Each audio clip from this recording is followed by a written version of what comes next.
Angelo, be careful, don't go sa malalim na part, asak ko sa anak ko nang medyo nakakalayo na sila ng ama niya sa pwesto ko, hanggang tuhod lamang ang lalim ng pwestong naroon ako. Ngunit halos manginig na ako sa desisyong iaapak ang paa ko doon at isawsaw. Mama, you should swim too, the water is cold, it's so nice.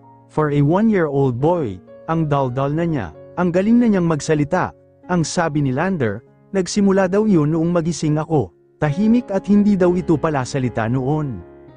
Napangiti ako habang pinapanood ang paglalaro nilang mag-ama sa tubig.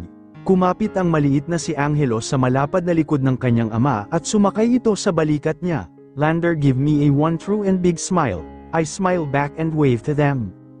Napahinga ako ng malalim habang nakatanaw lamang sa kanila. Dati, si Lander lamang ang tinatanaw ko ng ganito mula sa malayo. Ngayon ay kasama na niya ang anak namin. Angelo seems to be the happiest as he enjoys playing with his dad. Watching my husband and son like this is like I won a lotto jackpot. I got the biggest prize in my entire life and that is them. Hindi ko akalaing mararanasan ko pa ang mga bagay na ito.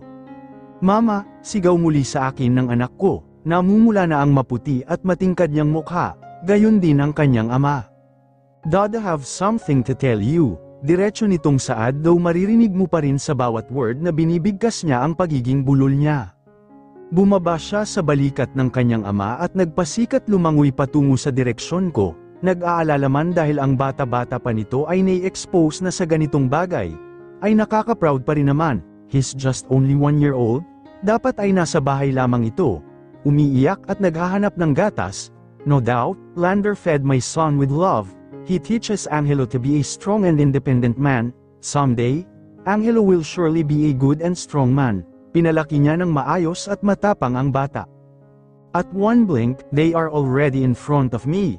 Tumawa pa sila nang makita ang pagkagulat ko dahil sa pagbungad nila sa harapan ko.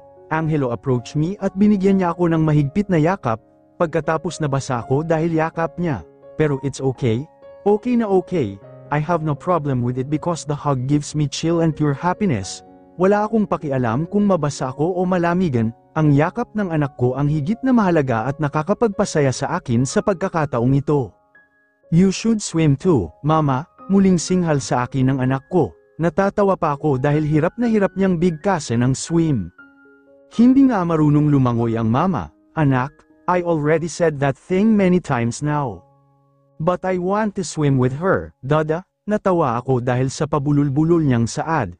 Niyakap ko ang tuwalya sa maliit niyang katawan at binalot ito sa kanya. Lander is staying in front of us. Nakahawak ang isa niyang kamay sa batayang semento na kinalulugaran ko. Bumubunyag ang kanyang matikas na pangangatawan.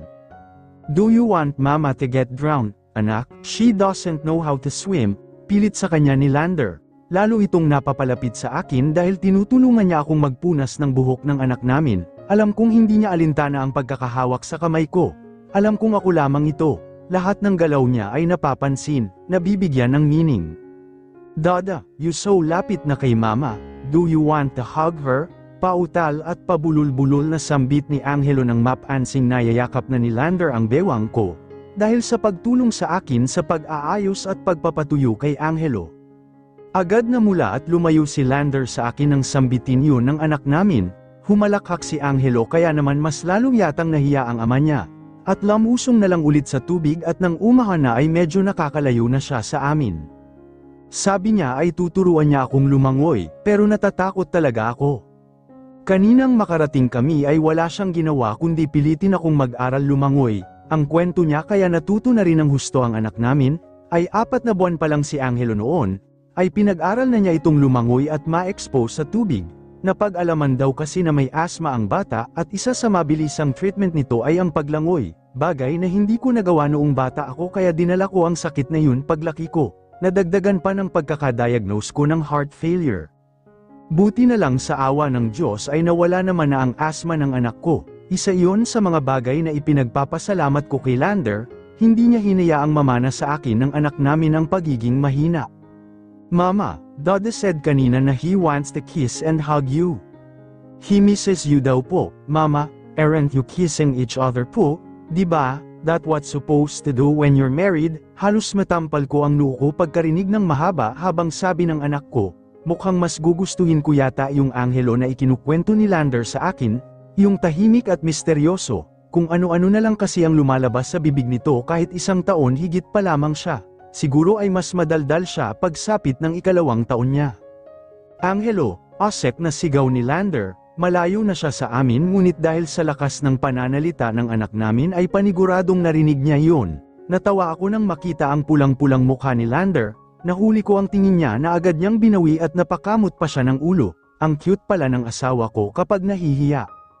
Dada, come over here and get your kisses and hugs from mama, she misses you too daw po. Alam ko noon pa lang, si Angelo ang biyaya sa akin upang mapalapit kay Lander, siya ang naging daan upang mapunta ako kay Lander, siya rin ngayon ang dahilan upang bumalik ulit ako kay Lander. Angelo is our string to the gap we had. Siya ang biyayang dala sa amin ng may kapal upang sa huli ay magtagpo pa rin ulit kami ng kanyang ama. He's a blessing in disguise. Indeed, sana siya na rin ang maging dahilan upang maayos ang lahat sa amin ni Lander. Hindi sa lahat ng bagay, masaya at payapa. Kung akala mo okay na, maniwala ka, may darating at darating pa ring problema. Nahihirapan kang huminga? Tanong sa akin ng doktor. Tumango ako. Kasama ko ngayon ang doktor ko. Araw-araw kasi pagsapit ng gabi ay hindi ako halos makatulog dahil laging naninikip ang dibdib ko. Parang bumabalik yung dati na halos ikamatay ko na dahil sa sikip at sakit. Iyong mga araw na halos isuko ko na ang buhay ko dahil naiinis ako sa isipang ang hinahina ko, na kung bakit kailangan ko pang may panganak kung mahina rin lang naman ako, na kung wala namang pala akong kwenta sa mundo, na panggulo lang ako, mga araw na nagtatapang-tapangan ako, na hindi ako nasasaktan, na akala ko sa sarili ko ang lakas-lakas ko kahit na halos hindi ko na kayang tumayo, lahat ng iyon ay bumabalik sa alaala ko. Naisip ko, swerte pa rin pala ako, nabigyan ako ng pagkakataong mabuhay kahit na dapat ay nagpapahinga na ako, but if this was a sign na kailangan ko nang ibalik ang pagkakataong yon, tatanggapin ko, sapat na sakin ang pagkakataong ibinigay sa akin, I already watched my son playing and enjoying everybody's company. I already saw how passionate Lander is in building good relationship with me and with our son. If may taning na ang buhay ko, sabihin mo kung kailan ako lilisan sa mundo. I'm ready for it. Sa buong buhay ko, ngayon lang ako sumuko sa laban, ngayon ko lang natanggap ang kahinaan ko, na hindi ko pala kaya ang patuloy na maging matapang. I'm not really a strong and independent woman. Mahina ako. Nakita ko ang pagkinang ng mata ng doktor ko. She was my doctor ever since. Kung tutuusin ay siya na ang kinalakihan ko. She's good at everything pero sa galing niyang yun, hindi niya ako kayang pagalingin. But I don't want to blame her. Ginawa niya ang lahat upang maging normal ang buhay ko. At sapat na ang mga nagawa niya para sa akin. I already accepted death nung pinanganak ko si Angelo. Pero nabigyan ako ng pagkakataon para makasama ang anak at ang asawa ko. That's fully enough for me. If things got complicated, I'll accept my destiny. Siguro ay pinanganak ako, hindi para mabuhay sa mundo, kundi para malaman kung anong kahulugan ng buhay. I'm sorry, Aurelia, ngumiti ako at niyakap siya. You don't need to be sorry. It was my destiny, malaki na ang naitulong mo sa akin, ikaw ang dahilan kung bakit nagtatagal pa ako sa mundong ito. Hindi mo man ako naagapan, at least diba, you saved at least a minute of my life. I'm thankful that you are my doctor. And please bear with me, don't tell Lander about this. Hiling ko, lagi na lang akong humihiling ng isang kasinungalingan sa kanya. Lagi ko na lang siyang dinadamay sa kababawan ko. Ayan ka na naman, Aurelia. They need to know, I don't want Lander to burden me. Grabe na yung pagsisisi at guilt na naramdaman niya noong nakoma ako. At mahal na niya ako. Masasaktan siya kapag nalaman niya. The more he knows that there's a chance, he'll assume. At kapag umasa siya, masasaktan siya. Ayoko nyun, mas gusto ko na lang nasaktan siya habang maaga pa. Mayroon ka bang mga contact sa mahuhusay na abogado? Sa pagtatanong ko ay natigilan siya, napabuntong hininga ko at hinawakan ang kamay niya. I will file an annulment, mabibigat ang bawat paghakbang ko habang binabagtas ang kwarto namin ni Lander. Naiiyak ako pero pinipigilan ko, nang hihinayang ako sa amin, yung nagsisimula ng nabubuo yung sa amin, yung relasyon na nagsisimula ng umusbong, yung binubuo naming pamilya, sayang. Kung kailan okay na, maayos na at mahal na namin ang isa't isa, doon naman, Kailangan ko ng magparaya. Mas masasaktan siya kung makikita akong nahihirapan habang inaabot ang hininga. Habang pinipikit ko ang aking mga mata at habang hinahabol ko ang buhay na hindi para sa akin, habang nakikita niya na hindi ko na kaya. Yung pagkakataon na naglalakbay na ako sa pangalawang buhay, kapag ako ay namatay. Aurelia, malambing niyang bungad ng mabungaran ako sa pintuan, kagagaling lamang niya sa banyo at halatang bagong ligo, naka-white sando siya at boxers, lutang ang kisig ng pangangatawan niya, napangiti ako ng mapait, hanggang kailan ko kaya yan masisilayan. Lumapit siya sa akin at pinataka ng halik ang aking labi. Sayang ang lahat ng ito, sayang kasi mawawala lang rin naman ako. I miss you, saan ka na nagpunta? Tanong niya habang nilalaro ang buhok ko. Umiling ako at niyakap siya, hindi ako nagsalita. Tama nga yung desisyon kong tanggapin siya, tama nga na pinagbigyan ko siya. Dahil kahit sa kakaunting oras ay nakasama at naramdaman ko ang pagmamahal at pagpapahalaga niya na matagal ko nang hinanggad noon pa. Noon ay inis na inis ako dahil hindi ko makuha ang punto niya kung bakit sobra na lang niya akong sinasaktan. Alam kong galit siya dahil sinira ko ang pangarap nila ni Dorothy, pero ni konsiderasyon sa akin ay hindi niya noon magawa. Ngayon ay ako naman ang mananakit sa kanya. Kahit pa wala pa akong ginagawa, nagsisisi na ako. Hindi ko siya kayang layuan pero ayoko siyang mas masaktan. He deserves to be happy. Pinagkit ko yun sa kanya noon, sinira ko ang buhay niya. Inilayo ko siya sa babaeng mahal niya at ilang taon siyang nagdusa sa piling ko dahil sa pagtitiis na makita ako kahit ayaw niya. Siguro ito na ang pagkakataon upang ibigay ko sa kanya ang nooy laging hiling niya, ang lumayo ako sa kanya at ibalik siya kay Dorothy. Dorothy is his best. Hinawakan ko ang mukha niya at dinampian siya ng halik sa labi, puno ng pananabik, malamyos at may pagmamahal. Sa gitna niyon ay tumulo ang luha ko, naramdaman kong natuluhan siya niyon kaya natigil siya, bahid ng questionabling titig ay bumaling siya sa akin, pag-aalala ang nakatatak sa mukha niya. Umiling ako at nagsalita, I love you, Aurelia, let's enroll, Angelo in piano class. Ngumiti ako ngunit hindi sumagot. Tumango lang at muling bumalik sa pagkain. Ilang linggo ko nang pinaparamdam na wala akong pakialam sa kanya at sa mga sinasabi niya. Ngunit heto pa rin, waring hindi nahahalata ang panlalamig ko. Lalo lamang akong mahihirapan kung ganito siya. Ito na ba yung sinabi niya na kahit anong mangyari, hahabol pa rin siya? Bakit ngayon pa, Lander, huli na ang lahat? Wala siyang imik na inilayo si Angelo at sinamahang maglakad papunta sa sala. Iniwan din ito pagkatapos at nagtungo pabalik sa pwesto ko. You're so cold, saad niya matapos makaupo sa harapan ko. Ramdam ko ang lungkot ng boses niya. Ramdam kong nahihirapan na siya. Huli na ang lahat, Lander. Hindi ko siya sinagot at nanatili sa pagkain, nagkunwari akong hindi siya narinig. Kahit hirap ko nang lunukin ang kinakain ko ay iyon ang pinagtripan ko upang huwag pansinin si Lander. Natigilan lamang ako nang maramdaman ko ang paggagap niya sa kamay ko.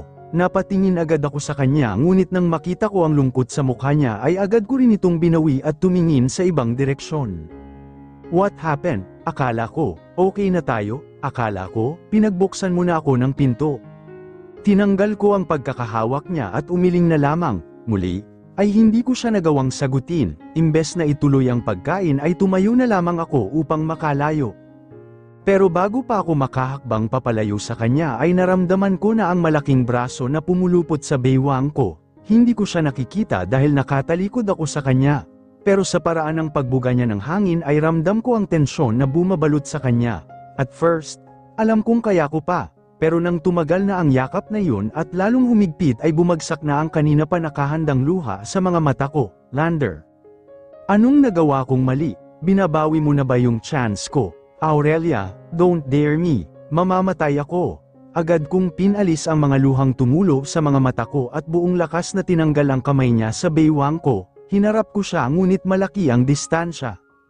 Bumalik ka na kay Dorothy, walang emosyon kung sambit. Kumunat agad ang noo niya at sunod-sunod ang pag-iling. No, bakit ako babalik sa kanya kung ikaw na iyong mahal ko, Aurelia? Nasanay ka lang, na guilty, naawa. You don't love me, Lander. Nakita ko ang hindi makapaniwalang tingin mula sa kanya, ang sunod-sunod niyang pag-iling at ang paniniguradong titig. I love you, ikaw na ang mahal ko, Aurelia, Naguguluhan ka lang, nagigilty ka lang, gusto mo lang panindigan ang responsibilidad mo sa akin. Aurelia, I know what I feel, huwag mo akong turuan dahil hindi ikaw ang nakakaramdam ng nararamdaman ko. Ang pagtulo ng malalaking butil ng pawis niya ay nangangahulugan na nagpipigil lang siya. Nakita kong napatingin sa amin si Angelo mula sa sofa, agad itong tumayo at tumakbo palapit sa akin, niyakap ako ng anak ko at akmang susuntukin si Lander. Bakit mo sinisigawan ang mama? You are bad dada. Asek niya sa ama. Nakita ko ang malayang paglambot ng mukha ni Lander habang nakatingin kay Angelo, muli akong niyakap ni Angelo.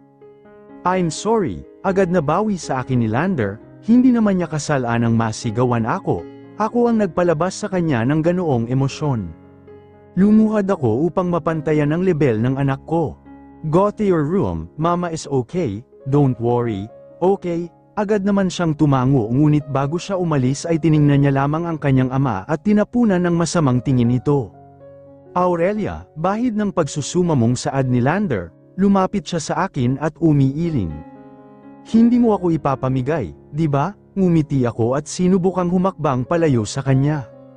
Tinalikuran ko siya at akmang tatakas sa presensya niya, ngunit hindi ko pa nakukuha ang lakas ko upang tumakbo, ay agad niyang nahuli ang kaliwang kamay ko. Hinila niya iyon ng buong lakas dahilan upang mapaikot ako at damapo sa makisig niyang katawan. He's now embracing my trembling body. Nanginginig ako, at alam kong dahil yakap niya ako ay nararamdaman niya iyon. Naramdaman ko rin ang pagninig ng balikat at dibdib niya. Agad akong napatingala sa kanya at hindi nga ako nagkamali. He's crying again, napakaiyakin na niya talaga. You're not going to leave me, right? Pagsusumamo niyang sambit. Gusto ko mang matawa dahil sa nakikita ko sa kanya ngayon, para siyang bata na ayaw maiwan ng kanyang ina at gustong sumama sa anumang lakad nito, ngunit hindi ako nagbibiro, hindi siya nagbibiro, at ang sitwasyon namin ngayon ay hindi biro. Kung maghihiwalay tayo, paano si Angelo, Aurelia, hindi lang ako ang sasaktan mo kung iiwan mo ako. Gusto kong isiga na, oo nga yun nga yung point ko na habang maaga dapat ay masanay na kayong wala ako. Dahil hindi magtatagal, iiwan ko rin kayo. Hindi na kita mahal, walang emosyon kong lathala at sinubukang humiwalay sa yakap niya, ramdam kong nanlambot siya at nanghina pagkarinig sa sinabi ko. Kaya hindi naging bakbakan sa akin ang pagtanggal sa mga braso niyang nakahapit sa akin, nakita ko ang mabibigat at malalaking hininga na lumalabas sa kanya pagkatapos, ang mga mata niya na kanina'y nababasa pa. Ngayon ay hindi mo na may lathala kung anong lamang nang nararamdaman niya. Hindi naman na talaga kita mahal gusto ko lang mabuo yung pamilya natin para kay Angelo.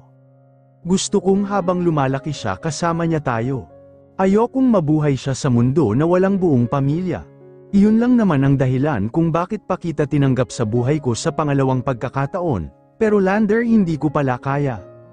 Kapag nakikita kita, naaalala ko lahat ng sakit, lahat ng mga mabibigat mong kamay na dumadapo sa akin, lahat ng paglalait at pangmamaliit. Ang lahat ng bagay na nagpaparamdam sa akin na ang dami kong kakulangan, at yung mga bagay na nagpaparamdam sa akin na kailanman hindi ako karapat-dapat na mahalin, yung mga bagay na mas gusto mo na lang akong lumisan kaysa sa masilayan. Lander, sa totoo lang, hirap na hirap akong pakisamahan ka. Nahihirapan ako sa tuwing nakakasama kita. Hindi ko na kaya, Lander, hindi ko na kayang makita at makasama ka pa. If living makes you free from that pain, I'll be the one to live then. Angelo needs you. Aurelia, I'm sorry for hurting you so bad. I'm sorry Aurelia. Umiiyak na naman ako. Araw-araw, paggising ko sa umaga yung mga salitang iyon ang dumadalaw sa utak ko. Mga salitang punong-puno ng kalungkutan at pagtanggap, kahit alam kong labag sa loob niya ang pagsabi niyon, iyon ang naisip niyang paraan para maging maayos ako. Sa huli, ako pa rin ang inisip niya. Nakukonsensya ako, tinanggalan ko ulit siya ng karapatang maging masaya, tinanggalan ko siya ng karapatang maging asawa at ama, napapaisip tuloy ako, tama kaya ang ginawa kong pagtaboy sa kanya? Nasaan na kaya siya? Ano na kayang ginagawa niya? Kamusta na siya? Nakakakain pa ba siya? Masaya kaya siya?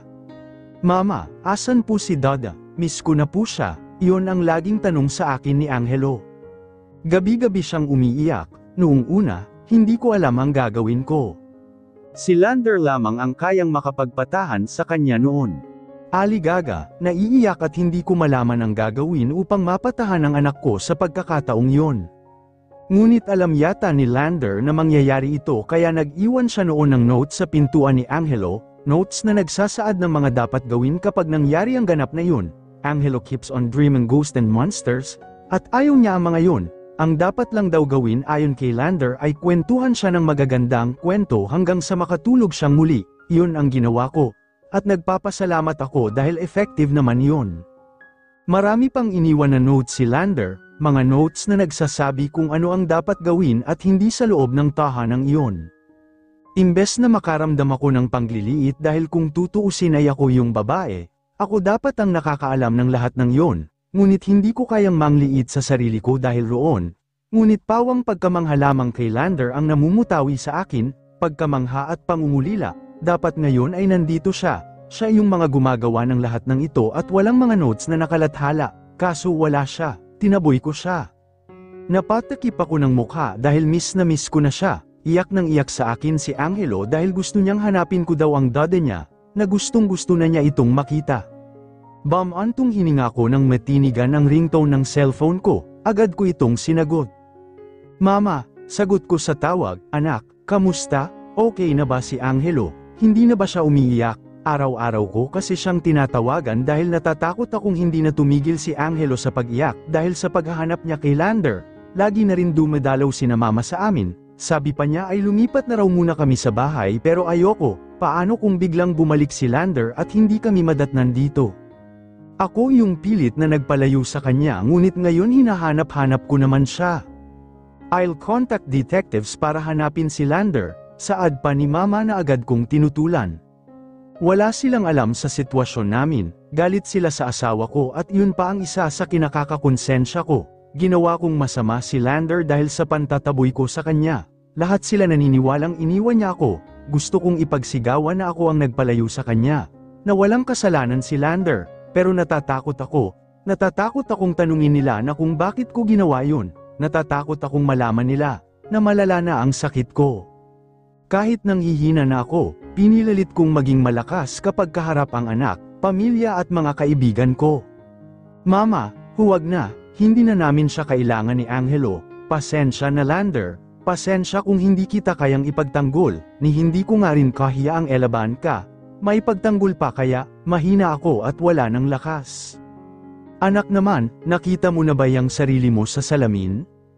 Nangangayayat ka na, saad ni mama, narinig ko ang pag-aalala sa boses niya. Agad ko namang tinitigan ang sarili sa kaharap kong salamin, totoo, nangangayayat nga ako. Ngunit alam kong dahil ito sa sakit ko, sabi ng doktor ko, lumulubha na nga raw ito, pahinga at maayos na lifestyle na lang daw ang kailangan, upang tumagal pa ako at makuha ang natitirang lakas ko. Ngunit paano ako makakapag-relax kung araw-araw hindi ko kayang hindi umiyak dahil miss na miss ko na ang asawa ko, na naaawa na rin ako sa anak ko na kasama kong umiyak dahil hinahanap niya rin si Lander. Anak, alam mo namang na-diagnose ka na sa heart failure, anak? Ingatan mo yang sarili mo. Totoo mama, totoong iniingatan ko ang sarili ko pero hindi na din talaga kaya ng katawan ko. Wala akong laban sa sakit ko mama, bukod sa nasa loob ko siya. Parang sarili ko na rin ang nilalabanan ko kaya mas lalo akong nanghihina. Mama, I'm sorry kasi hindi ko kayang i-open ito sa yon. Mahal na mahal ko kayo at ayokong mag-alala pa kayo lalo sa akin. Aurelia, did you take your med na? Sigaw ng doktor ko. Agad kong pinatay ang tawag ni mama. Yes, my doctor is here, lagi niya akong chin-i-check araw-araw, tumutulong rin siya sa pag-alalaga sa anak ko. Oo, sagot ko nang makita siyang pumasok sa pintuan ng kwarto, tumango siya at lumapit sa akin, chinek niya ang blood pressure ko at temperature ko, iyon ang ginagawa niya lagi kapag narito siya. Lagi niyang chin-i-check kung ano na ang estado ng heartbeat ko. Sinisigurado niya na okay ako, na okay pa ako. Umupo siya sa tabi ko at hinawakan ang kamay ko. Aurelia, Lander came to my clinic last night, saad niya na ikinagulat ko. Bakit siya pumunta roon? Anong tinanong niya? Wala ka namang sinabi, di ba? Sunod-sunod kong tanong na inilingan lamang niya. Nakita ko ang pag-aalala sa mukha niya. Alam niya, Aurelia, alam niya na hiniwalayan mo siya dahil sa sakit mo. Ikinwento niya ang lahat sa akin, hanggang sa umiiyak niyang hiniling sa akin na huwag daw akong papayag na matalo ka sa sakit mo, Aurelia. He wants me to do your